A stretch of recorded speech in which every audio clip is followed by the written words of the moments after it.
High in the Colorado mountains, where the air cuts sharp and clean, Gideon Thorne stands at the edge of everything he's built and feels absolutely nothing. The richest rancher in 3 counties, owner of more land than most men can ride across, in a day stares out from his mansion's grand windows at an empire that might as well be made of ash. His son's empty bedroom down the hall echoes louder than thunder. His wife's jewelry still sits untouched on her vanity, though she's been gone 2 years now, fled to Boston society, where his grief couldn't follow. At 62, Gideon has discovered that wealth can buy everything except the one thing that matters. A reason to wake up tomorrow. So he's running, packing a single bag, abandoning his fortress, and heading down to a forgotten village where nobody knows his name. But what happens when a simple maid sees straight through to his broken soul? Before we jump back in, tell us where you're tuning in from. And if this story touches you, make sure you're subscribed, because tomorrow I've saved something extra special for you. The worn leather saddlebag bounced against Gideon's hip as he climbed down from the dusty stagecoach, his boots finding purchase on the wooden planks of Pine Creek's main street. Everything he owned now fit in that single bag, a deliberate choice that felt both liberating and terrifying. Behind him, the coach driver tossed down his traveling case with practiced indifference, already eager to water his horses and move on to the next stop. Pine Creek wasn't much to look at, a collection of weathered buildings clustered around a single dirt road, with the Sierra Nevada mountains rising like cathedral spires in the distance, the kind of place where time moved at the pace of seasons, rather than stock prices, where a man's worth was measured in calluses rather than cattle, perfect for disappearing. The Mountain View Inn stood at the heart of the settlement, its hand-painted sign creaking gently in the afternoon breeze. 2 stories of honest timber and river stone, with flower boxes beneath each window and a wide porch that invited a man to sit a spell. Nothing like the marble columns and imported crystal of his mansion back in Denver County. This place had been built by hands that knew hard work, not architects who knew wealthy clients. Gideon hefted his bag and pushed through the inn's front door, a brass bell announcing his arrival with a cheerful chime. The lobby smelled of beeswax and fresh bread, with undertones of pine smoke from the stone fireplace, a far cry from the sterile emptiness of his grand foyer back home. "Well now, don't you look like a man who's traveled some distance?" The voice belonged to a woman in her 50s, round-faced and flour-dusted, wiping her hands on a gingham apron. Her eyes held the kind of warmth that came from decades of welcoming strangers. "I'm Margaret Henderson, but everyone calls me Mrs. H. You'll be wanting a room, I expect." "Yes, ma'am, the name's—" Gideon paused, tasting the lie he'd rehearsed during the long journey. "Gabriel Thornfield. I'm looking for somewhere quiet to stay for a while." "Well, Mr. Thornfield, you've found the right place for quiet. How long?" "Might a while be? Hard to say. Could be weeks, could be longer. I can pay in advance." He reached for his wallet, careful not to reveal the thickness of bills inside. Mrs. Henderson waved away his concern with a practiced gesture. "We'll sort that out later. Right now, you look like you could use some of my beef stew and a good night's rest." She moved behind the registration desk, her movements efficient but unhurried. "Room 7's available. 2nd floor, faces the E. Mountains, nice and peaceful." As she spoke, Gideon became aware of another presence in the lobby. A young woman knelt beside the fireplace, carefully arranging kindling with the patient precision of someone who understood that rushing led to cold nights. Her dark hair was pulled back in a simple bun, and her dress, while clean and well-mended, spoke of careful economy rather than fashion. She worked with quiet focus, seemingly unaware of the conversation nearby. "That's Elsie," Mrs. Henderson said, following his gaze. "Elsie Marin. Been working here near on 5 years now. Finest girl you'll ever meet. Has a way with fixing things that are broken." The innkeeper's voice carried an affection that spoke of genuine fondness rather than mere employer satisfaction. The young woman, Elsie, glanced up at the mention of her name, and Gideon found himself looking into the clearest grey eyes he'd ever seen. They held him for just a moment, neither welcoming nor wary, simply observing with the quiet intelligence of someone who saw more than most people revealed. Then she returned to her work, building the fire with the same methodical care. "She's got the gift," Mrs. Henderson continued, lowering her voice conspiratorially. "Folks bring her injured birds, lame horses, even ornery old tomcats that won't eat. Somehow she gets them all sorted out, never seen anything like it." Gideon accepted the heavy iron key she offered, its weight solid and reassuring in his palm. "Thank you, Mrs. Henderson. I appreciate the welcome. Think nothing of it. Supper's at 6 if you've a mind to join us. Nothing fancy, but it's filling and honest." She paused, studying his face with the shrewd kindness of someone who'd seen many travelers pass through her doors. "You look like a man carrying some heavy baggage, Mr. Thornfield. Pine Creek's a good place for setting down burdens, if you've a mind to." As if summoned by her words, Elsie rose from beside the now crackling fire, dusting off her hands. She moved with the quiet grace of someone comfortable in her own skin, neither hurried nor slow. When she passed Gideon on her way to the kitchen, she offered the briefest of nods, a simple acknowledgement of his presence that somehow felt more genuine than all the elaborate courtesies he'd endured in Denver's social circles. Gideon climbed the narrow stairs to his room, his leather bag growing heavier with each step. Room 7 was simple but clean, with a narrow bed, a washstand, and a single window that framed the mountains like a living painting. He set his bag on the bed and walked to that window, pressing his palm against the cool glass. For the first time in months, the silence didn't feel quite so crushing. Elsie Marin had learned long ago that life was a series of small repairs. A torn seam here, a broken wing there, a heart that needed mending most of all.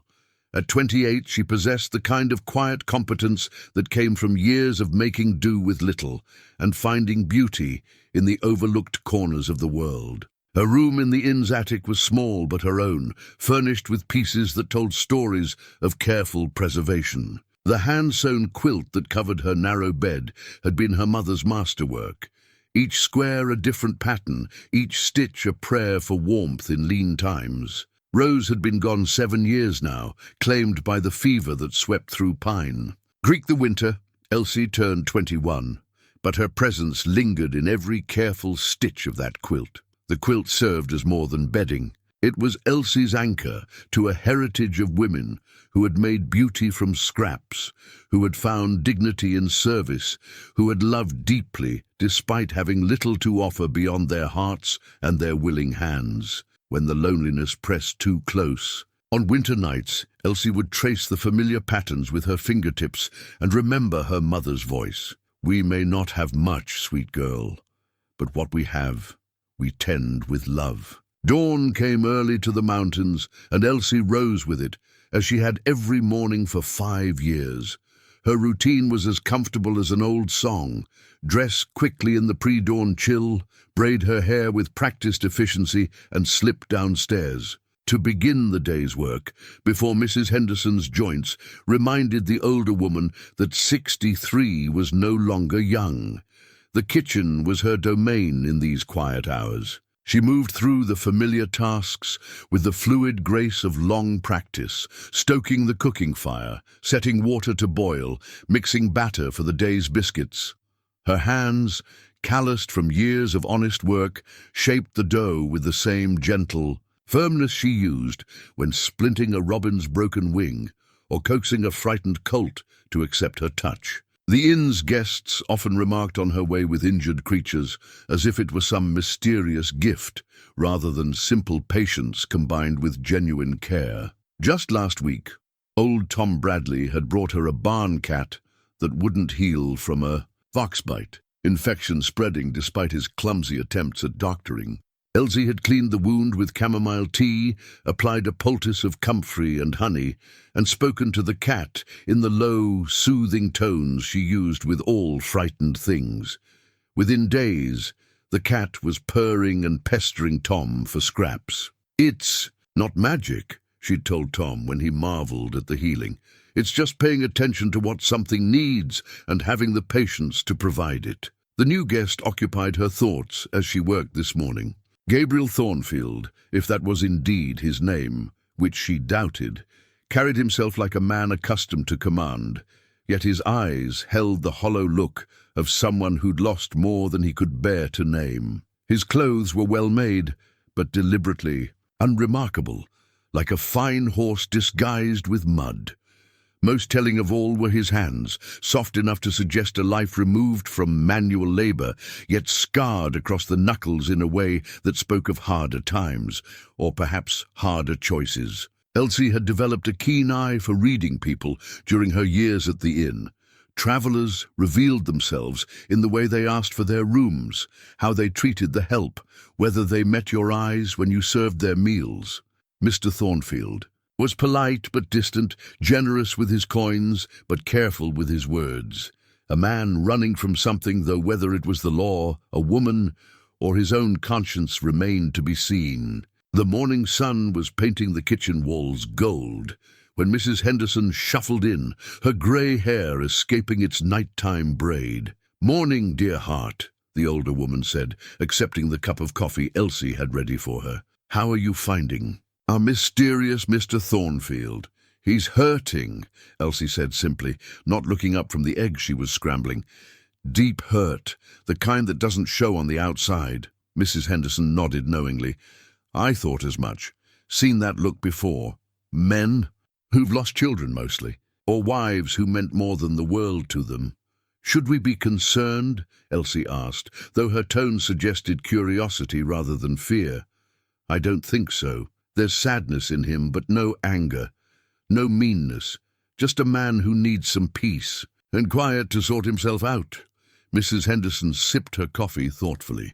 Might do him good to have someone who understands healing nearby. Elsie felt heat rise in her cheeks but kept her attention on breakfast preparations. Mrs. Henderson had been making such gentle suggestions for years, as if Elsie's gift with wounded creatures might extend to wounded men. But Elsie had learned to be cautious with her heart. Pine Creek was a small town, and she was a woman alone with no family name or fortune to recommend her. Better to tend her garden, care for her injured animals, and find contentment in useful work than to dream of things beyond her station. Still, as she arranged fresh wildflowers in the small vase that would grace Mr. Thornfield's breakfast table, she found herself wondering what sorrows had driven a man of obvious means to seek refuge in a place like Pine Creek, and whether the same gentle persistence that healed broken wings might someday ease whatever pain had driven him so far from home. The silver pocket watch lay heavy in Gideon's palm as he sat on the edge of his narrow bed, its familiar weight both comfort and torment. His father's watch, handed down through 3 generations of Thorne men, each tick-marking time that could never be reclaimed. The inscription on the back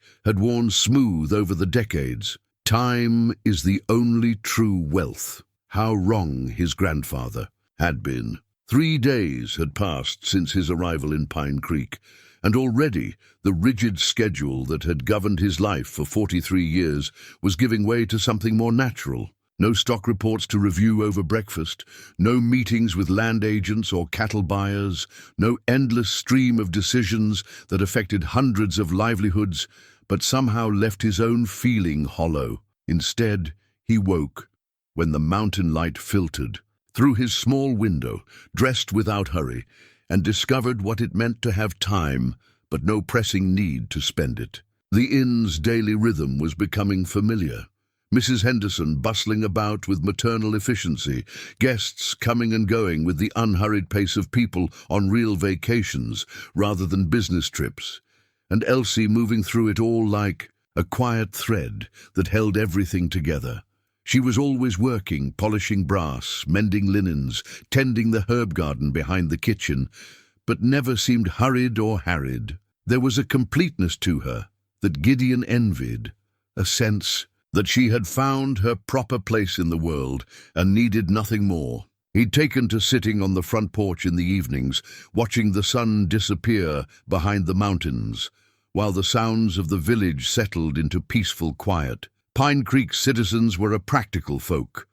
Dr. Samuel Walsh, whose medical practice occupied the front room of his house, and who seemed to know every living soul for 50 miles. Martha and George Clemens, who ran the general store with the kind of honest efficiency that built trust over generations. Young Pastor Timothy, barely 30, but already beloved for his gentle sermons and willingness to split firewood for elderly parishioners. Peaceful here, isn't it? The voice belonged to Doc Walsh, who'd climbed the inn's front steps with the careful gait of a man whose knees had seen better decades. He settled into the chair beside Gideon with a grateful sigh. Very. Much so, Gideon agreed, slipping the pocket watch into his vest. I can see why people choose to stay. Most of us didn't choose so much as we just never found a reason to leave. Doc Walsh pulled out a pipe and began the ritual of packing tobacco. Course, we get visitors like yourself from time to time. City folk looking for something they can't. Quite name. Gideon felt the gentle probing beneath the casual words. In a place like Pine Creek, a stranger was an event worth noting, and he had no doubt that his presence had been thoroughly discussed over coffee and Sunday dinners. Just needed some quiet to think. Best place for it. Mountains have a way of putting things in perspective. The doctor struck a match, and the sweet smoke of good tobacco drifted between them. Elsie mentioned you've been helping with some of the small repairs around the inn. Handy with tools, are you? I know my way around basic carpentry. It was true enough, though Gideon's skills came from necessity rather than trade. A ranch owner learned to fix what broke, whether it was fence posts or hearts, though he'd proven markedly better with the former. Good to hear. We're always in need of willing hands. The church bell's been sticking something fierce, and my arthritis doesn't take kindly to ladder climbing anymore. Before Gideon could respond, Elsie appeared around the corner of the building, carrying a wooden crate that seemed far too heavy for her slender frame. Without thinking, he rose and crossed to her. Let me take that. She looked up, startled, and for a moment their hands touched as he lifted the crate from her arms. Her fingers were warm despite the evening chill, and calloused in a way that spoke of honest work. Thank you, Mr. Thornfield. Just to the kitchen, if you would. He followed her through the inn's back door, noting how she moved with unconscious grace even when tired. The crate contained jars of preserves and bottles of what looked like homemade remedies, all carefully labeled in a neat feminine hand. Mrs. Patterson's contribution to the church social next week, Elsie explained, beginning to arrange the items on the kitchen counter. She's 83 and still insists on doing her own canning. Admirable independence. Gideon found himself reluctant to leave, drawn by the simple pleasure of watching competent hands at work. Doc Walsh mentioned something about a church bell needing repair, among other things. The parsonage needs a new front step, and the schoolhouse roof has been leaking since the spring rains. She paused in her organizing, studying him with those clear grey eyes. You needn't feel obligated to help just because you're staying here. Mr. Thornfield, I'm sure you have your own concerns to occupy your time. Actually, I find I have more time than I know what to do with. The admission surprised him with its honesty. It would be good to have useful work for my hands. Something shifted in her expression, a subtle warming that made her seem younger. Pastor Timothy will be grateful for the help. He's been trying to manage everything himself since Mr. Coleman's back gave out. I'll speak with him tomorrow. He'll be here for breakfast. Early riser, like most of us mountain folk. As Gideon climbed the stairs to his room that night, the pocket watch seemed lighter in his vest pocket. 3 generations of Thorne men had carried it, each building something larger than themselves, each believing that time well spent was time spent in accumulation. But perhaps his grandfather had been half right. Time was wealth, but only when it was spent on things that mattered. And for the first time in years, Gideon was beginning to remember what those things might be. The torn letter arrived on a Tuesday. Morning, delivered by a rider whose horse bore the dust of hard travel and whose urgent manner disrupted the peaceful rhythm of Pine Creek like a stone thrown into still water. Gideon was on the inn's front porch, measuring the loose board that had been bothering Mrs. Henderson, when the messenger approached with the distinctive authority of someone bearing important news, looking for Gabriel Thornfield, the rider. Called, consulting a piece of paper with official letterhead visible even from a distance. Gideon's stomach tightened, but he kept his voice steady. That would be me. The messenger dismounted and pulled an envelope from his saddlebag, its edges already worn from the journey. From the law offices of Henshaw and Associates in Denver. Said it was urgent. The envelope felt heavier than it should. As Gideon accepted it, the familiar letterhead of his personal attorney visible through the thin paper. He'd left strict instructions with Jonathan Henshaw that he was not to be disturbed unless the ranch was burning or someone was dead. The fact that this letter had found him here, in this forgotten corner of the mountains, meant that neither outcome could be ruled out. "Thank you," he managed, pressing a silver dollar into the rider's palm. Too generous a tip for a simple delivery, but his hands were trembling slightly, and he wanted the man gone before his composure cracked entirely. The messenger tipped his hat and remounted, leaving Gideon alone with the letter and the sudden, crushing weight of the world he'd tried to leave behind. Through the inn's front window, he could see Elsie arranging fresh flowers in the dining room, her movements graceful and unhurried. The sight of her calm industry only made the letter in his hands feel more like a weapon aimed at the fragile. Peace he'd begun to build. He retreated to his room before opening it, closing the door firmly and sitting heavily on the narrow bed. The wax seal broke with a soft crack that seemed to echo in the small space. "Gideon, I've respected your wishes for privacy these past weeks, but circumstances now compel me to reach out. The Blackwood Mining Consortium has made an offer for the ranch, all 50,000 acres, including mineral rights. Their initial proposal is substantial enough to warrant your immediate attention. More pressing, however, is the situation with the mortgage holders on the Crawford property. They're demanding immediate payment of the outstanding balance, and without your signature on the extension documents, foreclosure proceedings will begin within the month. The Crawford family has farmed that land for 3 generations. I understand your need for solitude, but these matters require decisions that only you can make. The ranch operations continue under Henderson's capable management, but your absence is beginning to raise questions among the board members. Please send word of your intentions at your earliest convenience. Your faithful servant, J. Henshaw. The letter trembled in Gideon's hands as the full weight of his responsibilities crashed back over him like a mountain avalanche. 50,000 acres, 300 head of prime cattle, 24 families whose livelihoods depended on wages he provided. And the Crawford farm, good people who'd borrowed against a bad harvest and were now facing ruin because their wealthy neighbor had decided to play at being a common man. He'd thought he could simply walk away, that the machinery of his empire would continue running without him. The arrogance of that assumption now felt crushing. While he'd been learning the simple pleasure of fixing loose boards and sharing quiet conversations, real people were facing real consequences for his absence. Soft knock at his door made him start. "Mr. Thornfield," Elsie's voice concerned but respectful. "The messenger said there might be a reply needed." "No reply," he called back, his voice rougher than intended. "Thank you," but she didn't leave. Instead, her voice came again, gentler. "This time, Mrs. Henderson has fresh coffee brewing if you'd care for some. Sometimes difficult news goes down easier with something warm." The kindness in her offer nearly undid him. Here was genuine concern from someone who knew nothing of his true circumstances, who saw only a fellow human being in distress and offered what comfort she could. How long had it been since anyone had shown him such simple, unselfish care?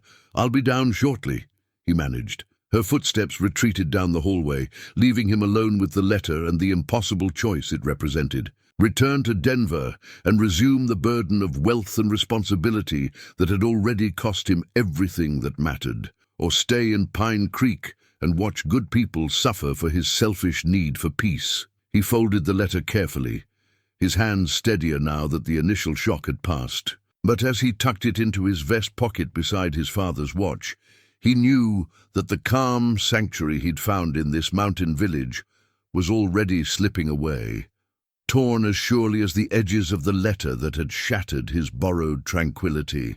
The small brown medicine bottle sat on Elsie's windowsill, catching the late afternoon light like amber. She'd spent the morning gathering chamomile and valerian from the meadow above town, herbs that her mother had taught her would quiet a restless mind and ease the kind of sleeplessness that came from carrying too many worries. Mr. Thornfield had been pacing the inn's front porch since dawn, his usual calm demeanor replaced by the tight-shouldered tension of a man wrestling with invisible demons. Elsie had seen that look before, in her father's eyes during the hard winter when the mine closed, and he'd spent long nights staring out the cabin window, calculating debts against dwindling hope. Some burdens were too heavy for one person to carry alone, but pride often made men try anyway, until the weight of their solitary struggle bent them near to breaking. She knocked softly on his door just after sunset, the small bottle warm in her palm. "Mr. Thornfield, I've brought something that might help." The door opened to reveal a man who looked older than he had just yesterday, his face drawn and eyes shadowed with fatigue. "Miss Marin, I appreciate the thought, but it's just herbs," she said gently, offering the bottle. "Chamomile and valerian with a touch of honey. Nothing stronger than what grows in any mountain meadow, but it helps quiet the mind when it won't settle." He accepted the bottle with hands that weren't quite steady, studying the pale liquid within. "How did you know I wasn't sleeping? The floorboards creak when someone paces above the kitchen. Besides, I've seen that look before, like a man, carrying the weight of the world and wondering if his shoulders are strong enough." Something in his expression shifted, a crack in the careful wall he'd built around himself. "Your father? During the mine closure? 18 months without work, watching our savings disappear and winter coming on." She leaned against the doorframe, neither entering his private space nor retreating.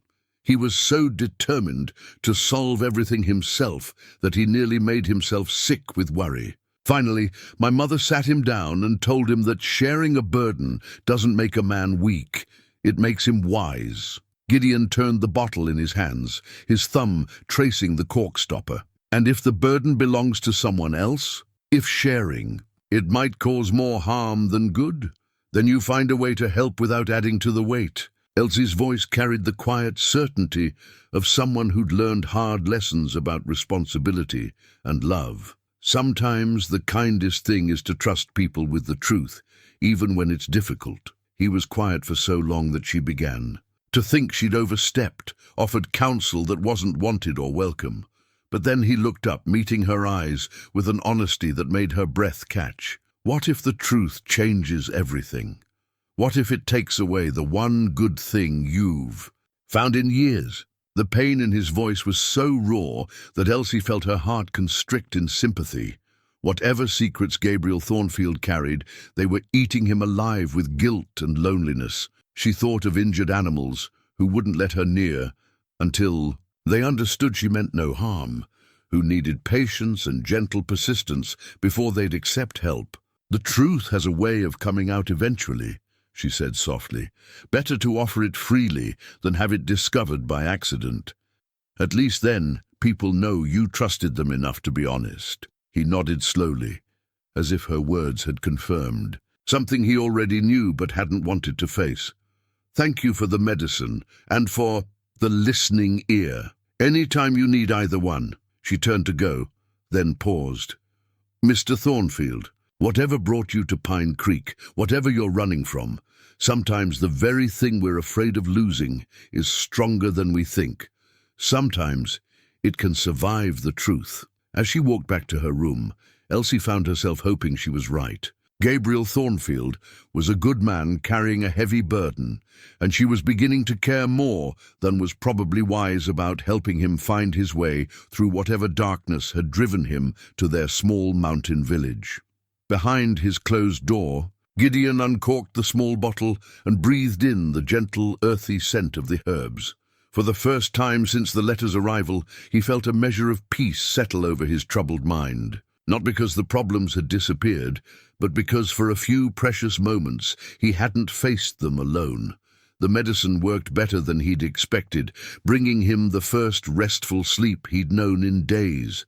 But more powerful than any herb was the memory of grey eyes filled with compassion, and a voice that offered understanding without demanding explanations in return. The wooden carving tools felt foreign in Gideon's hands at first, their worn handles shaped by decades of use, by fingers not his own. Pastor Timothy had offered them almost apologetically when Gideon volunteered to repair the church's damaged altar rail, explaining that his predecessor had been quite the craftsman, but that the tools had sat unused since his passing 3 years prior. "Father McKenna could make wood sing," the young pastor had said, running reverent fingers over a delicate rose carved into the pulpit's edge.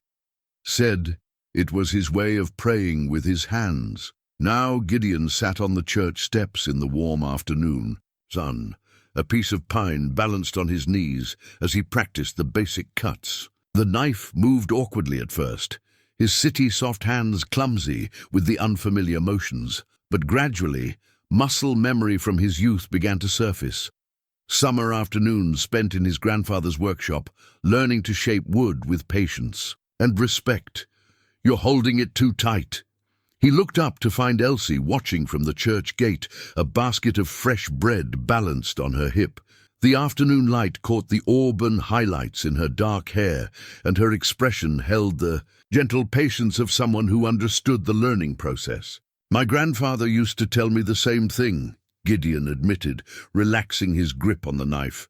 "Said wood had its own nature, and fighting it would only lead to frustration. Wise man." She approached and settled on the step beside him, close, enough that he caught the faint scent of lavender from her soap. "May I?" He handed her the knife and watched as she demonstrated the proper grip, her movements confident and economical.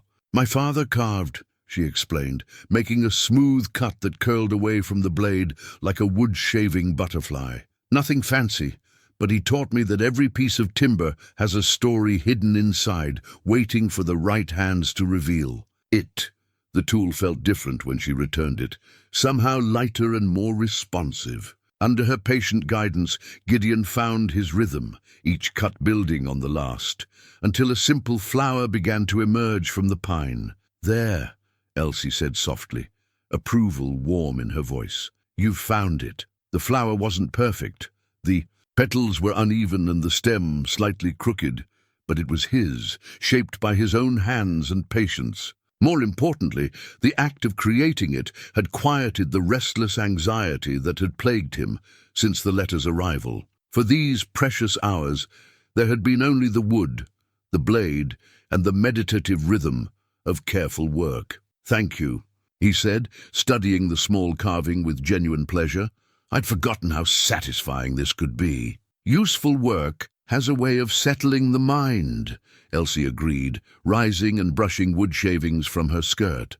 "My mother always said that keeping your hands busy was the best cure for a troubled heart." As she walked toward the parsonage to deliver her bread, Gideon found himself watching her graceful movements with an awareness that went beyond mere appreciation. There was something deeply appealing about Elsie Maren, not just her gentle beauty, but the quiet strength that made her seem so centered and complete. She moved through the world with a confidence that came from knowing her place in it, from understanding her own worth, regardless of wealth or status. That evening, he continued working by lamplight in his room, the carving growing more detailed with each careful cut. The flower became a rose, its petals layered and complex, its thorny stem a reminder that beauty often came with sharp edges. As he worked, he found himself thinking about roots and growth, about the difference between a life that flourished naturally and one that was forced into unnatural shapes by circumstances and expectations. When he finally set the tools aside, the small wooden rose sat in his palm like a promise. Tomorrow he would return to the church and begin the real work of repairing the altar rail. But tonight he simply held his creation and marveled at how something so simple could feel like such a profound beginning. The carving tools had given him more than a hobby. They had given him a way to pray with his hands, just as Father McKenna had done, and to discover that even a heart long frozen could still find ways to create something beautiful.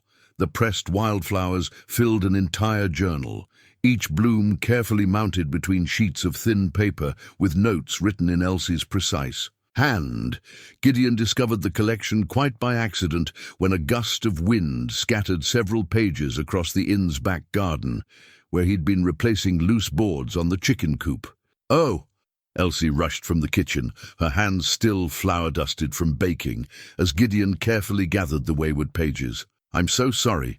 The wind caught them before I could—" "Please, don't apologize." He handed her the rescued sheets, noting the delicate beauty of her botanical work. Each pressed flower was accompanied by detailed observations, blooming dates, locations, weather conditions, and uses both medicinal and practical. "This is remarkable. You've documented the entire valley's flora." A flush colored her cheeks as she clutched the pages against her chest. "It's just a hobby.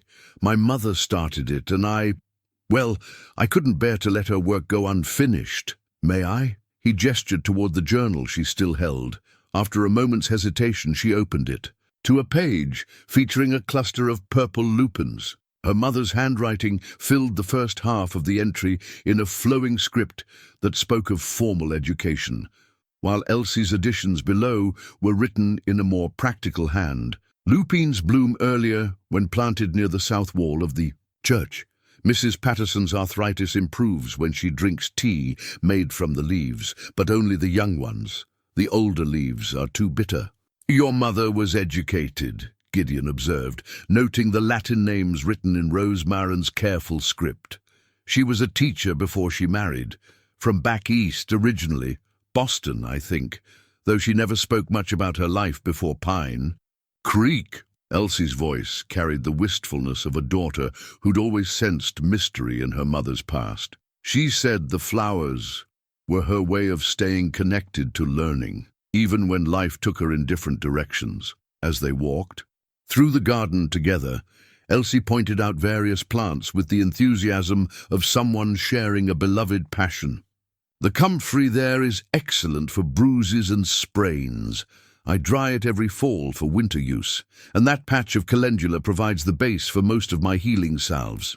Gideon found himself genuinely fascinated, not just by her knowledge but by the gentle confidence with which she shared it. Here was a woman who'd created something of real value, with nothing but curiosity and careful observation, who'd turned a mother's hobby into a practical skill that served her entire community. "The school children love it when I show them the collection," she continued, kneeling to examine a cluster of wild mint. "Little Sarah Henderson, Mrs. H's granddaughter, has started her own flower journal. She brings me specimens every week, so proud of each new discovery." "You'd make an excellent teacher yourself," Gideon said, meaning it completely. Elsie's hands stilled on the mint leaves. "I've thought about it sometimes, but teaching requires formal education, certificates I don't possess. This suits me well enough, sharing what I know in small ways." There was resignation in her voice that struck Gideon as profoundly unfair. Here was a woman with natural teaching gifts and deep knowledge, limited not by ability, but by circumstances of birth and opportunity. In his world of Denver society, wealthy but empty-headed daughters attended finishing schools, while women like Elsie, who possessed real intelligence and wisdom, remained confined to servant roles. "Knowledge shared is never wasted," he said carefully, "regardless of certificates or formal recognition." That evening, as Gideon worked on his carving by lamplight, He found himself thinking about pressed flowers and hidden talents, about mothers who'd carried mysterious pasts and daughters who'd inherited both their intelligence and their limitations. The wooden rose in his hand seemed inadequate somehow, too simple an offering for someone who created beauty and healing with such quiet mastery. But perhaps that was the point. Perhaps the most meaningful gifts weren't grand gestures, but small acknowledgements of worth, gentle recognitions that what someone did mattered, that who they were was enough. He set down his carving tools and reached for paper and pen. There were things that could be done quietly, anonymously, to ensure that knowledge and talent weren't wasted for lack of opportunity. Things that a wealthy man could arrange without revealing his identity or disrupting the delicate balance of growing affection. The faded photograph trembled in Gideon's hands as he sat beside Elsie on the inn's back porch, the weight of shared grief making the simple act of speaking feel monumental. The picture showed a boy of perhaps 8 years old, all gap-toothed, grin and wild dark hair, caught in a moment of pure joy as he fed sugar cubes to a patient mare. His name was Benjamin, Gideon said, his voice barely above a whisper. He would have been 15 this autumn. Elsie's hand found his free one, her fingers warm and steady against his trembling palm. She didn't speak, didn't offer platitudes about God's plan or time healing all wounds. She simply sat with him in the growing dusk, her presence a quiet anchor in the storm of memory that had been building for weeks. He loved horses more than anything in this world, Gideon continued, emboldened by her silent acceptance. Could gentle the wildest mustang with nothing but patience and sugar cubes. Said they talked to him, though I never quite understood the language. The photograph blurred as tears he'd held back for 2 years finally spilled over. The fever took him in 3 days, and all my money, all my influence, all my desperate bargaining with God, none of it mattered. I couldn't save him. Elsie's thumb traced gentle circles across his knuckles, a touch so soft it might have been imagined but for the comfort it brought. How long ago? 2 years last winter. His mother, Gideon's voice cracked. Claire blamed me. Said if I'd taken him to the specialist in Chicago sooner, if I'd spent less time with the ranch and more time watching for signs of illness. She wasn't wrong. Grief makes us cruel sometimes, Elsie said softly. It needs someone to blame, and the people we love most are closest at hand. She left 3 months after the funeral, took nothing but her jewelry and a single photograph of Benjamin, not the one I kept, but one where he was dressed for church, looking proper and serious. Gideon's laugh held no humor. She chose to remember the boy she thought he should be, not the wild, joyful child he actually was. The silence stretched between them, comfortable despite its weight. Fireflies began their evening dance in the garden, and somewhere in the distance, Mrs. Henderson was humming an old hymn as she finished her kitchen tasks. I failed them both, Gideon whispered. My son and my wife. All that wealth, all that power, and I couldn't protect the things that mattered most. You loved them, Elsie said with quiet conviction.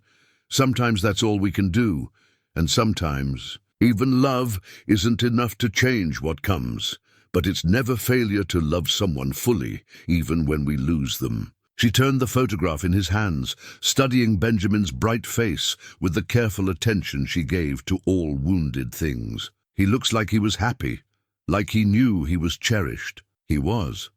Every day of his short life, he was loved, beyond measure. Then you didn't fail him. Her voice carried the certainty of someone who'd walked through her own valleys of loss. The love remains, even when the person is gone. It becomes part of who we are, part of how we move through the world. As if summoned by their conversation, a shooting star traced its brief path across the darkening sky. Gideon found himself thinking of Benjamin's delight in such moments, how the boy would have made elaborate wishes and insisted his father do the same. Thank you, he said, carefully tucking the photograph back into his vest pocket, for listening, for understanding. Thank you for trusting me with his memory. Elsie rose gracefully, smoothing her skirts. "He was beautiful, your Benjamin. I can see his father's eyes in his face." Long after she'd gone inside, Gideon remained on the porch, feeling lighter despite the tears that still tracked down his cheeks. For the first time since Benjamin's death, sharing his son's memory had brought comfort instead of agony, connection instead of isolation. Perhaps grief shared truly was grief halved, and love spoken aloud was somehow doubled. The iron horseshoe caught the morning light as Gideon hefted it above the inn's front door, its weight solid and familiar in his hands. Pastor Timothy held the ladder steady below, while Doc Walsh called out suggestions from his position on the porch steps, his arthritic hands wrapped around a steaming cup of coffee. "A bit higher on the left," the doctor advised, squinting up at Gideon's handiwork. "There, that's got the balance right. Old Seamus always said a horseshoe hung crooked brings crooked luck."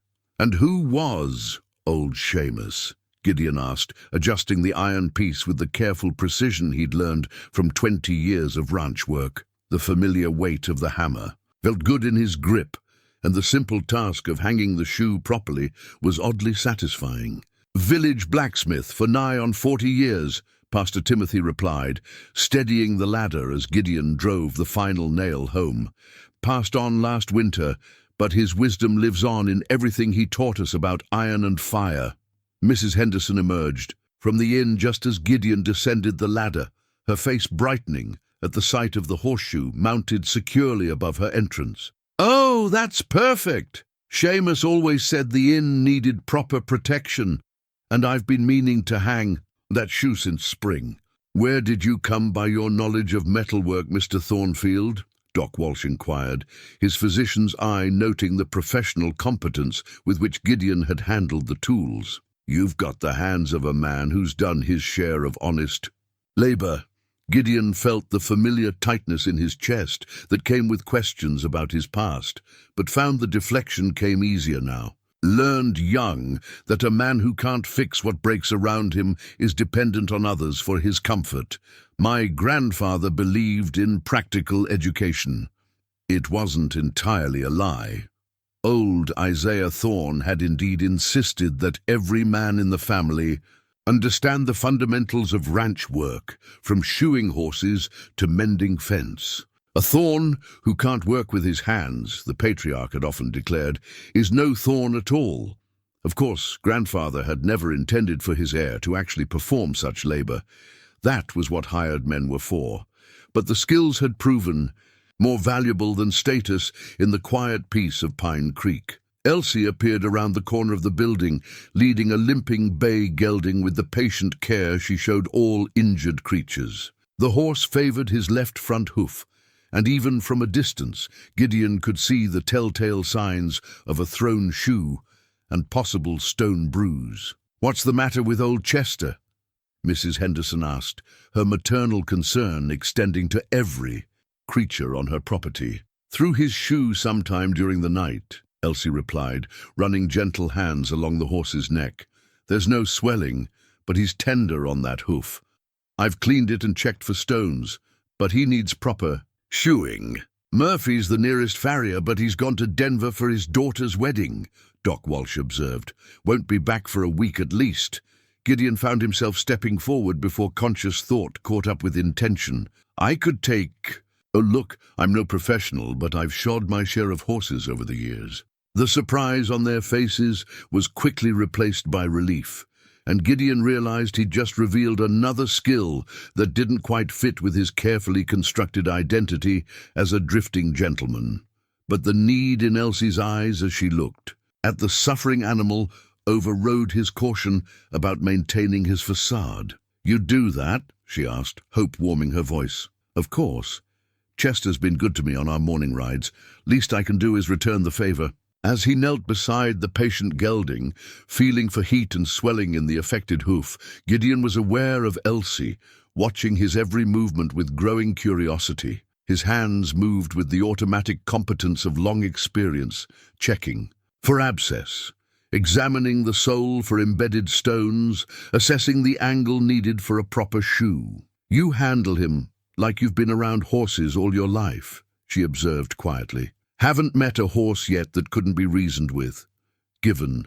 Patience and respect, Gideon replied, already planning the work ahead. The embroidered handkerchief was a work of art in miniature, its corners decorated with delicate wildflowers that seemed to dance across the fine linen in threads of blue and gold. Elsie had worked on it during the quiet evening hours, her needle moving with the same patient precision she brought to all her healing work. Each tiny stitch an expression of growing affection she couldn't quite voice aloud. She presented it to Gideon after breakfast on a morning when autumn's first touch painted the mountain peaks with gold. Her cheeks flushed with a mixture of pride and nervousness that made her seem younger than her 28 years. "It's nothing.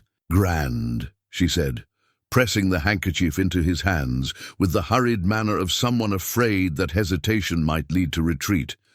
"Just something useful that might remind you of Pine Creek when you—" She faltered, unable to finish the sentence that acknowledged what they both knew, that he would eventually leave this place that had become a sanctuary for them both. Gideon unfolded the handkerchief with reverent care, studying the intricate needlework that had transformed simple cloth into something beautiful.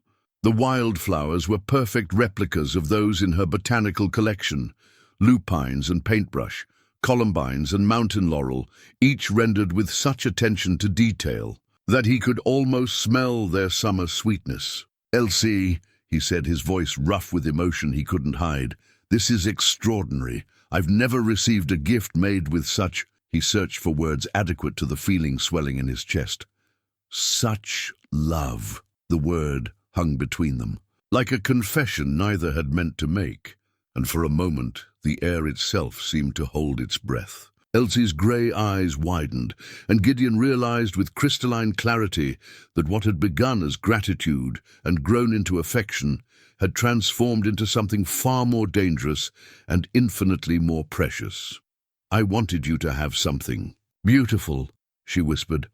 "Something that would last." The handkerchief trembled in his hands as the full weight of her gift settled over him. Here was a woman who had so little that every thread represented a careful choice, every hour of work, a sacrifice of time she could have spent on practical pursuits. Yet she had created this beautiful thing for him, had poured her heart into every careful stitch, knowing that he would leave and take her gift, and perhaps her heart, with him.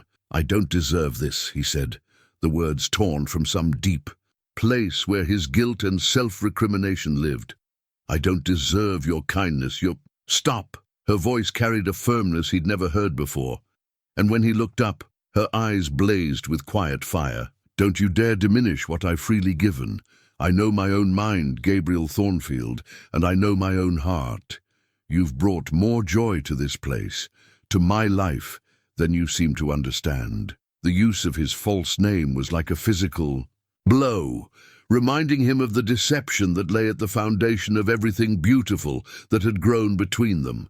How could he accept her gift, her growing love, when it was built on lies? When the man she thought she cared for was as much a fiction as the name he'd given her? "What if you discovered that everything you thought you knew about someone was wrong?" he asked, his voice barely audible. "What if the person you cared for had deceived you from the very beginning?" Elsie considered this with the same thoughtful attention she gave to all serious questions, her fingers absently smoothing her apron as she thought. "I suppose it would depend on the nature of the deception," she said finally, "and the reason behind it. A lie told to spare feelings is different from one told to gain advantage.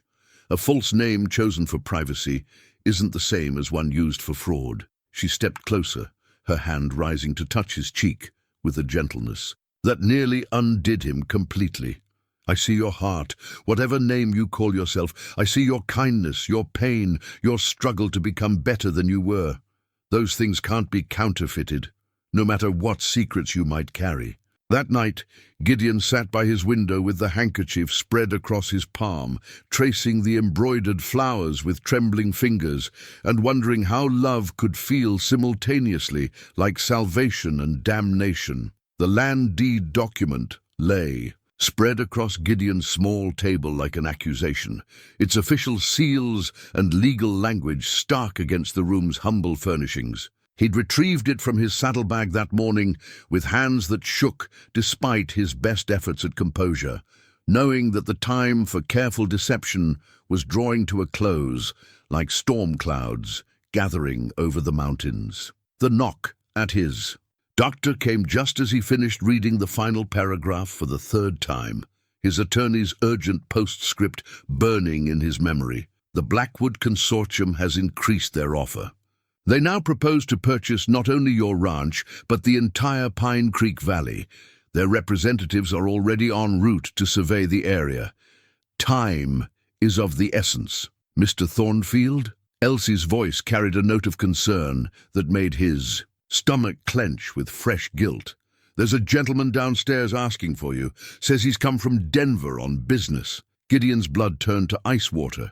He folded the deed with deliberate care, his mind racing through possibilities, each one worse than the last. Had Henshaw grown impatient and sent someone to find him? Had word of his presence here somehow reached the wrong ears?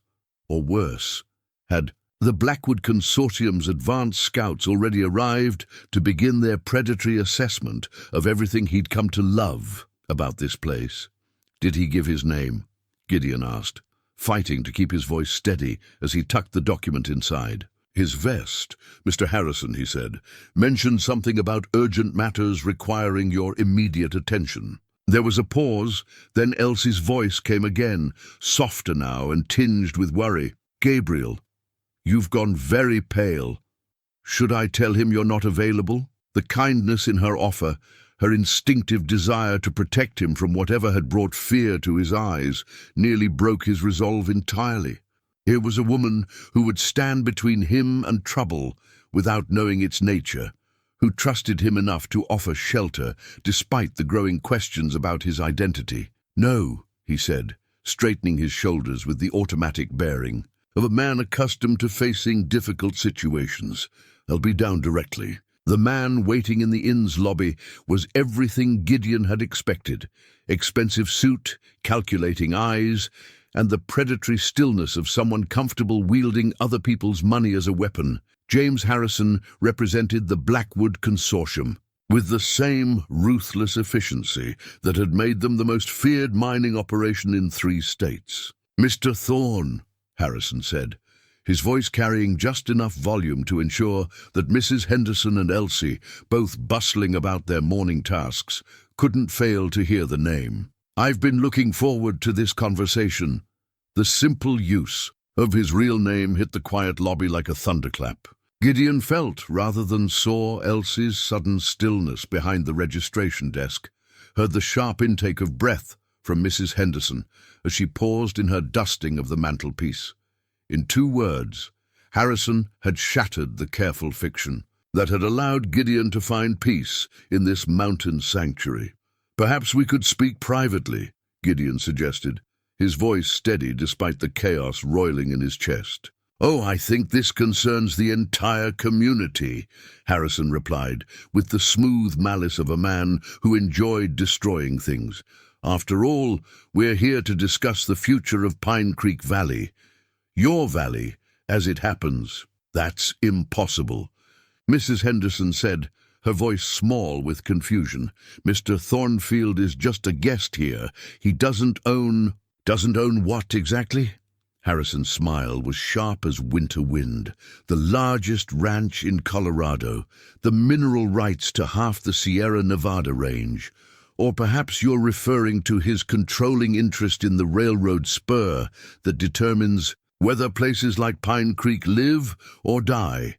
The silence that followed was deafening. Gideon could feel Elsie's eyes on him like a physical weight, could sense the precise moment when her world shifted to accommodate this new and terrible knowledge. The man she'd grown to care for, the gentle soul she'd offered healing and love, was Gideon Thorne, the cattle baron whose wealth and influence made him one of the most powerful men in the territory. "Hello, Elsie," he said quietly, finally meeting her stricken gaze. I'm sorry you had to learn the truth this way. The wedding ring lay cold against Gideon's palm, its gold surface worn smooth by years of wear and the restless turning it had endured during sleepless nights after Claire's departure. He'd carried it in his vest pocket since arriving in Pine Creek, unable to wear it, but equally unable to abandon it completely, a circular reminder of vows broken by grief and promises that death had rendered impossible to keep. Now sitting, alone in his room while the inn buzzed with whispered conversations about his revealed identity, he held the ring up to the lamplight and saw his failures reflected in its polished surface. Below, he could hear Harrison's voice pontificating about progress and prosperity, painting pictures of the modern mining operation that would transform Pine Creek from a sleepy mountain village into an industrial center. The consortium's plans are quite generous, Harrison was saying, his words carrying clearly through the thin floors. Full market value for all properties, plus relocation assistance for any families who prefer to start fresh elsewhere. Really, it's an opportunity for everyone to improve their circumstances. What Harrison didn't mention, what his smooth sales pitch carefully omitted, was the reality of what mining operation meant. Gideon had seen Blackwood's other projects, entire mountainsides stripped bare, streams poisoned with runoff, communities scattered like leaves before a windstorm. Within 5 years, nothing would remain of Pine Creek's gentle beauty except scars in the earth and toxic pools where clear streams once ran. A soft knock interrupted his brooding. "Mr. Thorne," Elsie's voice, carefully formal now, stripped of the warmth that had grown between them over these precious weeks. "May I have a word?" She entered when he called permission, but stopped just inside the door, as if approaching closer might contaminate her with his deception. Her face was pale, but composed, her hands clasped before her with the rigid control of someone holding herself together through sheer will. "Is it true," she asked without preamble, "what that man says about your ownership of the valley?" Yes. The simple admission felt like swallowing ground glass. "I own the land rights to most of the valley, including the mineral claims that Blackwood wants to exploit. And the railroad interests. Those too." Gideon set the wedding ring on his table, its soft click unnaturally loud in the quiet room. "My family has been building wealth and influence in this territory for 3 generations. I am, as Mr. Harrison so eloquently put it, one of the most powerful men in Colorado." Elsie absorbed this information with the same careful attention. She gave to examining wounded animals, looking for the extent of injury beneath surface symptoms. "Why didn't you tell me?" "Because I was a coward."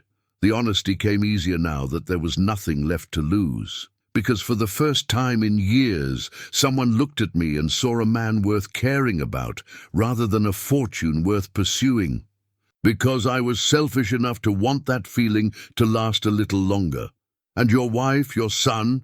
Gideon's hand moved instinctively toward the ring, then stopped. "Both real. Benjamin died of scarlet fever 2 years ago. Claire, my wife, couldn't bear the sight of me afterward. She blamed me for not saving him, and she wasn't wrong. All my wealth, all my connections, and I couldn't protect the one thing that mattered most." Understanding flickered in Elsie's eyes, the healer in her recognizing the familiar shape of a guilt wound that had never properly closed. "So you came here to hide?" "I came here to disappear," he corrected. "I was ready to sell everything, give up completely. Pine Creek was supposed to be a place to say goodbye to the world, but it became something else. It became the first place I'd felt truly alive since Benjamin died." He met her gaze directly, needing her to see the truth. "Beneath his earlier deceptions, it became the place where I fell in love with a woman who saw past wealth and title to whatever decent man might still exist underneath." Elsie's composure cracked just slightly, a flicker of pain crossing her features before she regained control. "That woman was in love with Gabriel Thornfield, a simple man seeking peace in a mountain village. She doesn't know Gideon Thorne at all." The banker's telegram arrived at sunset, its yellow paper crackling like autumn leaves, as Gideon read the urgent message that shattered his last hope of keeping his two worlds separate. The words blurred together in the lamplight. Crawford Farm. Foreclosure imminent. Board demanding your return. Stock prices falling on rumors of your disappearance. Immediate response required. Henshaw. 23 families depended on wages from his ranch operations. The Crawford Farm. 3 generations of honest farmers facing ruin because their wealthy neighbor had decided to play at being a common man while his responsibilities crumbled. Good people who would lose everything because Gideon Thorne had been too selfish to face his duties and too cowardly to properly delegate his authority before running away. He sat heavily on his narrow bed, the telegram still clutched in his trembling hands, and felt the full weight of his position crushing down like an avalanche. There was no middle ground, no compromise that would allow him to keep both his sanctuary and his conscience. The boy who'd learned wood carving and found peace in simple labor would have to die so that the cattle baron could return to save the lives he'd endangered through his absence. A commotion in the street below drew him to his window. Harrison stood in front of the general store, surrounded by half the village population, his voice carrying clearly in the mountain air as he painted glowing pictures of the prosperity that Blackwood's mining operation would bring to Pine Creek. Modern machinery, gentlemen. Railroad connections direct to Denver and beyond, steady wages for every able-bodied man, and housing that meets the standards of civilization rather than frontier privation. Harrison gestured expansively at the modest buildings around him. Your children will thank you for embracing progress rather than clinging to sentiment. George Clemens, whose general store had served the community for 30 years, stepped forward with the quiet dignity that marked all his interactions. And what of the families who've built their lives here? The farms, the inn, the church where our grandparents are buried. Relocations are part of every great enterprise, Harrison replied smoothly. Blackwood Industries provides generous compensation packages. Most families find they can purchase far superior properties in established towns with the proceeds from their sales here. What about the land itself? Doc Walsh asked, his physician's training making him think beyond immediate human concerns. The streams, the wildlife, the forests? Harrison's smile grew cooler. Dr. Walsh, isn't it? Progress requires sacrifice. The mineral wealth beneath this valley can power the growth of the entire territory. Surely, a man of science understands that resources left undeveloped serve no useful purpose. From his window, Gideon could see Elsie standing at the edge of the crowd, her face pale in the gathering dusk.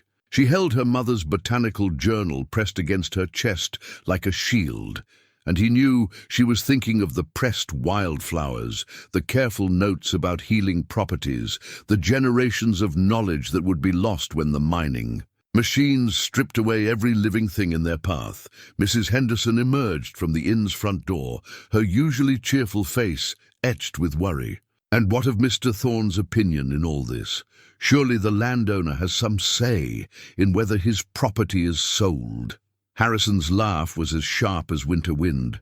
I'm afraid Mr. Thorne's current situation somewhat complicates his decision-making capacity. However, Blackwood Industries is prepared to make him an offer that any rational businessman would find irresistible. The threat was clear enough. Gideon's prolonged absence, his apparent breakdown, the whispered rumors about his mental state following his son's death, all of it could be used to question his competence, to force a sale through legal maneuvering if he proved unwilling to negotiate. The telegram crackled again in his hands as he crushed it into a tight ball. There was no escape, no magical solution that would allow him to remain Gabriel Thornfield. While Gideon Thorne's empire demanded its master's return, the choice was brutal in its simplicity: save Pine Creek and lose Elsie, or protect his growing love and watch everything he'd come to cherish be destroyed by his own cowardice. Below in the street, the crowd was dispersing, neighbors heading home to contemplate an uncertain future, while Harrison returned to his room with the satisfied air of a man who'd planted the right seeds of doubt and fear. The birth certificate was yellowed with age, its edges soft from years of careful handling, and the name written in faded ink made Elsie's world tilt on its axis. Elizabeth Rose Blackwood, born October 15th, 1847, Boston, Massachusetts. Father, Edmund Blackwood. Mother, Catherine Fitzgerald Blackwood. She found it tucked between the pages of her mother's botanical journal, wrapped in a letter she'd never seen before, as she prepared to pack away Rose Marin's belongings before the mining consortium could destroy everything she'd ever called home. The letter was addressed to "my dearest daughter" in her mother's careful script, and dated just 3 days before the fever claimed her. "My precious Elsie, if you are reading this, then the secrets I carried have finally grown too heavy for silence. I pray you will forgive an old woman's cowardice in waiting so long to share the truth of who you truly are. Your father was Edmund Blackwood, heir to one of Boston's greatest fortunes, and my employer when I worked as a governess for his young cousins. We fell in love despite the impossible gulf between our stations, and for one brief, shining year, I believed that love might conquer all social barriers. But when his family discovered our attachment and my condition, they moved swiftly to protect their precious reputation. Edmund was given a choice: marry the senator's daughter they had selected for him, or be disowned completely. It was offered a substantial sum to disappear quietly and never speak his name again. We were both young and frightened, and the pressure from his family was overwhelming. In the end, we chose the path that seemed to offer you the best chance at a respectable life, even if it meant separating us forever. I took their money and fled west, reinventing myself as Rose Marin, a widow seeking a fresh start. Your father never knew where we went, and I pray he found some measure of happiness in the life his family chose for him. But you, my darling girl, carry his blood as surely as you carry mine. You are not just the daughter of a village maid. You are a Blackwood, with all the strength and intelligence that name represents. I kept your birth certificate as proof, though I never intended you to need it. The botanical work I began was more than hobby. It was preparation. Education, even informal education, can never be taken from you. Knowledge is the one inheritance that no lawyer can steal, no society matron can diminish. If circumstances ever require you to claim your heritage, know that you have every legal right to do so. But more importantly, know that whatever name you bear, whatever station life has given you, you are worthy of love and respect and all the beautiful things this world has to offer. Your devoted mother, Rose. Elsie's hands shook as she read the letter. A second time, then a third, each word reshaping everything she thought she knew about herself and her place in the world. The implications crashed over her like successive waves. She was the illegitimate daughter of Edmund Blackwood, which made James Harrison, who had spoken so casually of the family business, her cousin. The Blackwood consortium wasn't just threatening her home. It was being directed by her own blood relatives, people who had no idea she existed. She thought of Harrison's smooth confidence, his casual dismissal of the village's worth, and felt a cold fury building in her chest. Did he know? Had the family maintained records of Edmund's youthful indiscretion? Or was it simply cruel irony that brought a Blackwood to destroy the life that another Blackwood's daughter had built from nothing? The birth certificate felt both weightless and impossibly heavy in her hands. According to the law, she had a legitimate claim to the Blackwood name and fortune. Edmund had never married. She'd heard Harrison mention his uncle's bachelor status during his presentations to the villagers. That made her theoretically his only direct heir.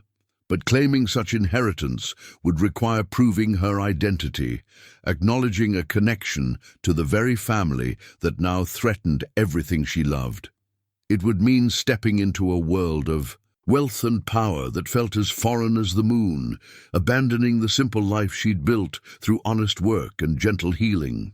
The thought of trading her herb garden for Boston drawing rooms, her botanical journal for social obligations, filled her with something approaching panic. A knock at her door interrupted her spiraling thoughts. "Elsie," Mrs. Henderson's voice, worried and motherly. "Dear, you've been up there for hours.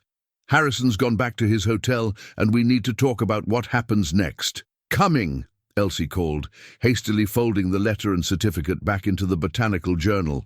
But as she rose to join the worried conference downstairs, her mind was already racing with possibilities that would have seemed impossible just hours before. The inn's common room felt smaller, with the weight of crisis pressing down on its familiar walls. Doc Walsh sat with his hands wrapped around a cold cup of coffee, while Pastor Timothy paced before the fireplace with the restless energy of a man seeking divine guidance. Mrs. Henderson settled into her favorite chair with the careful movements of someone trying to project calm while her world crumbled. "The legal situation is clear enough," Doc Walsh was saying as Elsie entered. "Thorne owns the land rights, and if he chooses to sell to Blackwood, there's nothing we can do to stop him." "But surely he wouldn't," Mrs. Henderson protested.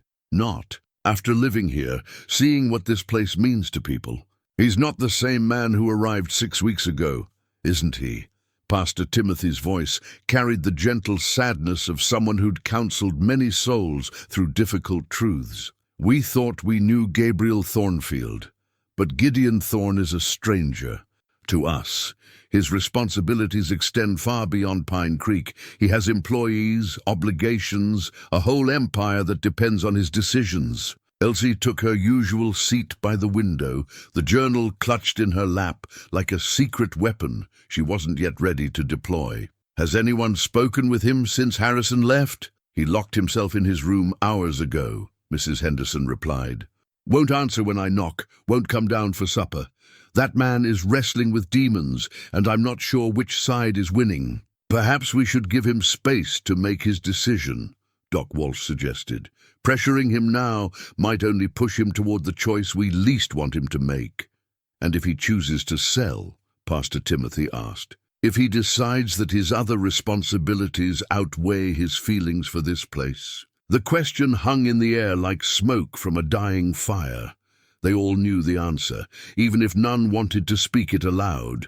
Blackwood's machines would arrive within months, and Pine Creek would become another scar on the mountainside, another community sacrificed to the endless hunger for mineral wealth. "There might be another option," Elsie said quietly, her voice barely above a whisper. All three turned to look at her with expressions of desperate hope, as if her calm certainty might somehow provide the miracle they needed. What if the Blackwood Consortium didn't have the legal authority to purchase the land?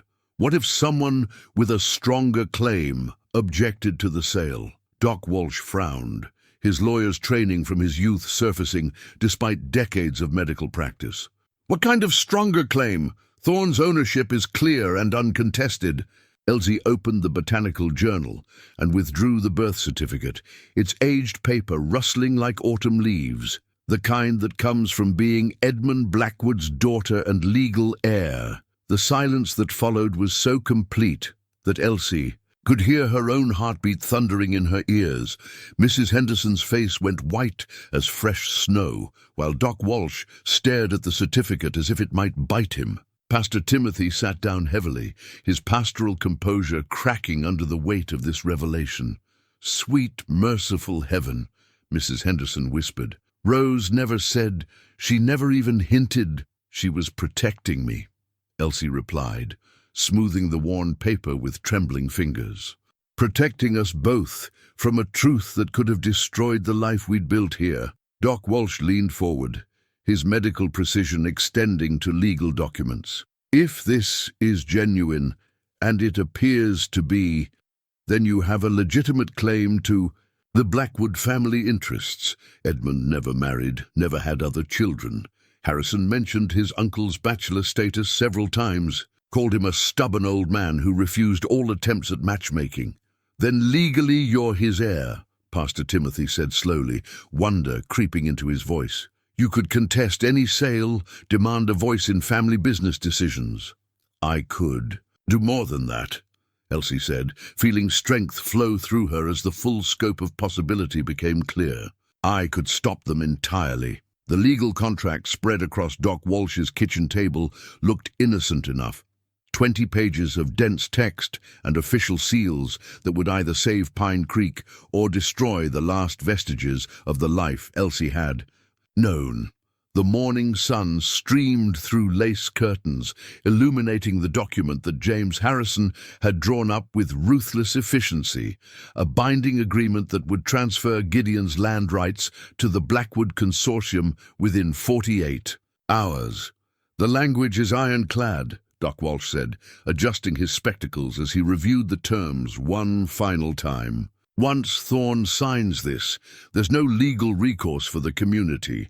Blackwood gains complete control over mineral and development rights for the entire valley. Elsie stood beside him, her mother's birth certificate and letter arranged on the table like battle plans. She'd spent the sleepless night wrestling with the implications of her newfound heritage, weighing the cost of claiming a birthright she'd never wanted against the destruction of everything she held dear. And if I present myself as Edmund Blackwood's heir, she asked, though she already knew the answer from their earlier discussions, then you have legal standing to contest any sale of family assets, Pastor Timothy replied from his position by the window. As Edmund's only child, you inherit not just his personal wealth, but his controlling interest in the consortium itself. The irony wasn't lost on any of them. The village maid who made healing salves and pressed wildflowers would become one of the most powerful women in the Colorado Territory, if she was willing to step into a world that had rejected her mother, and might well reject her too. Mrs. Henderson bustled in with a fresh pot of coffee, her movements betraying the nervous energy that had kept her pacing since dawn. "Any word from upstairs?" she asked, though they all knew Gideon hadn't emerged from his room since Harrison's ultimatum the previous evening. "Still locked away," Doc Walsh replied. "Can't say I blame him. The choice he's facing would break a lesser man." Through the kitchen window, they could see Harrison's buggy parked before the inn, its driver waiting with the patient stillness of someone accustomed to wealthy men's schedules. The consortium representative had arrived at first light, dressed for business and carrying additional documents that would expedite the land transfer once Gideon capitulated to the inevitable. "He's a good man caught in an impossible situation," Pastor Timothy observed, his pastoral wisdom cutting to the heart of the matter. Save his business obligations and watch Pine Creek be destroyed, or protect our home and let innocent families suffer for his absence. Elsie traced the edge of her birth certificate with one finger, feeling the weight of generations pressing down on her shoulders. What if there was a third option? What if he didn't have to choose between his responsibilities and this place? "What do you mean?" Mrs. Henderson asked, settling into her chair with the careful attention of someone who sensed momentous words approaching. "Gideon owns the land, but he doesn't own the mineral rights exclusively. If I claim my inheritance, I become his partner in any decisions about development. I could refuse to allow the mining operation, regardless of what financial pressure he faces." Doc Walsh nodded slowly, his legal mind working through the implications. "That's true, but it would require you to reveal yourself to Harrison and the consortium. Once they know who you are, your quiet life here ends forever." "It's already ended," Elsie said with a calm certainty that surprised even her. "The moment Harrison spoke Gideon's real name, everything we thought we knew about our lives here became fiction. The question now is what kind of truth we build from the ruins." A commotion outside drew their attention to the window. Gideon had finally emerged from the inn, dressed in his traveling clothes and carrying his worn leather saddlebag. His face held the grim resolution of a man who'd wrestled with his conscience through the long night and emerged bloodied but decided. Harrison approached him with the predatory confidence of someone who smelled victory, the contract prominently displayed in his manicured hands. "Mr. Thorne, I trust you've had time to consider our generous offer. The consortium is prepared to transfer funds immediately upon execution of these documents." The simple gold ring caught the afternoon sunlight as Gideon slipped it onto Elsie's finger, its modest beauty a deliberate choice that spoke of love chosen freely rather than alliances built on convenience. 6 months had passed since the confrontation. In the church, 6 months of legal battles won, community projects flourishing, and 2 hearts learning to trust again after years of careful protection.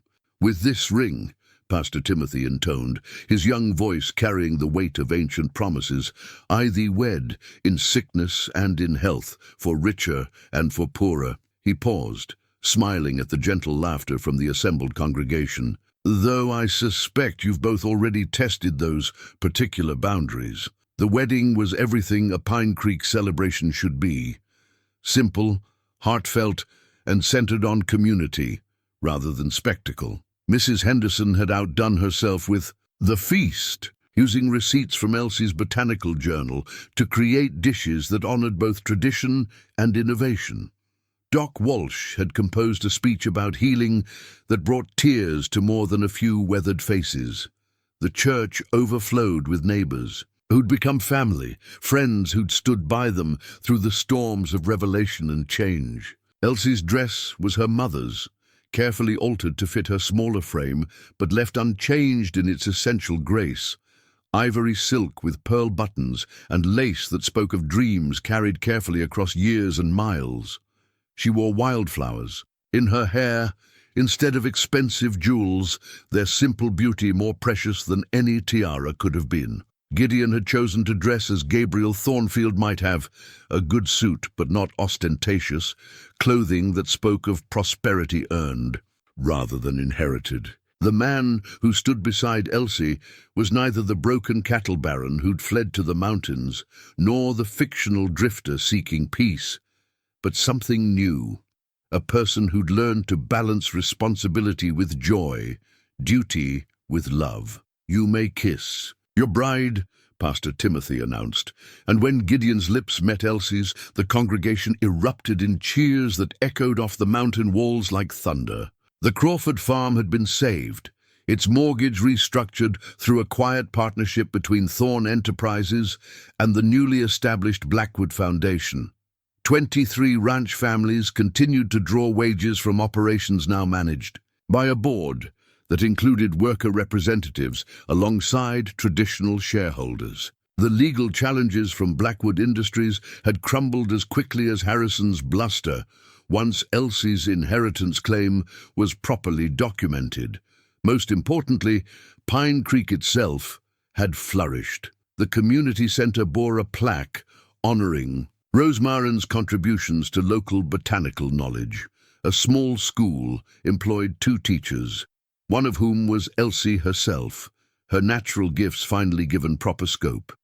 The inn expanded to accommodate visitors drawn by the area's reputation for healing and natural beauty rather than mining wealth. As the celebration wound down and neighbors began their journeys home, Gideon and Elsie stood together in the garden behind the inn, watching the sun set behind peaks that would forever remain untouched by industrial machinery. "Any regrets?" Gideon asked, his arm encircling his wife's waist as naturally as breathing.